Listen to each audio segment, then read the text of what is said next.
What are the advantages of teaching Generation Z students? Well, early indicators state that Generation Z is a passionate group of individuals who works together to solve issues. They are able to collaborate as a team and solve a problem or a task. They are also markedly different and more productive or have a more productive relationship with digital technology, and they like to maximize what little spare time they have. For that reason, it's very important that teachers explain up front why a lesson is needed and how it can be applied in the real world.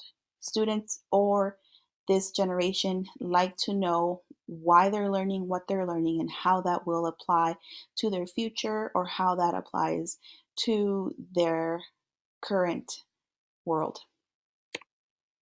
What are the disadvantages of teaching Generation Z students? There is a deficit in teacher training in the use of ICT or information computer technology and its application in the classroom. That means that many teachers are not well prepared to meet the needs of this generation. They don't have the proper training or the proper um, techniques or strategies to help or teach this generation. Generation Z students expect everything on demand. They expect everything on their time and they're very impatient. Um, they want everything instantly, including feedback, test results, and grades. And this can become a challenge for teachers who just don't have the time to provide instant feedback. Communication is difficult at times. Students live in their phones, they live in this digital world. And so they have no concept of how to have a face to face conversation and how to handle themselves in these situations. And that becomes a problem sometimes. How can teachers individualize curriculum for Generation C students? There are several ways. After speaking to Melissa King, who is a teacher at Hesperia Unified School District and a Google certified educator, she mentions that she allows students to use different forms of digital media to complete assignments, such as Flipgrid, Adobe Spark, or Powtoon. She recommends, when possible, to use technology. Students are highly engaged when they are able to use their Chromebooks or iPads.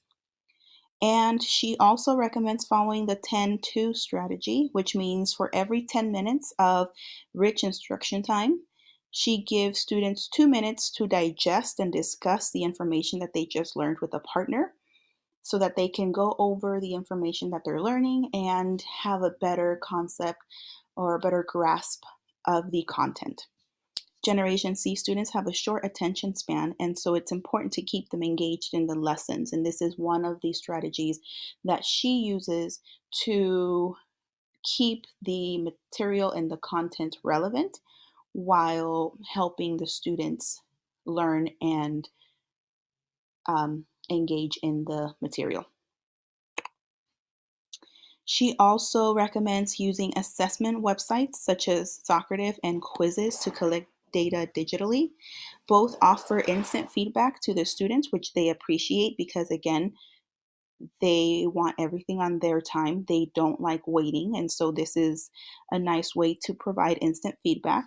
But it also allows teachers to get a strong sense of student comprehension, and teachers are able to accommodate and are able to modify the curriculum to figure out where the students are at academically and what needs to be retaught or what content needs to be revisited. So it's a nice way to get a better sense and a better understanding of where the classroom is as a whole.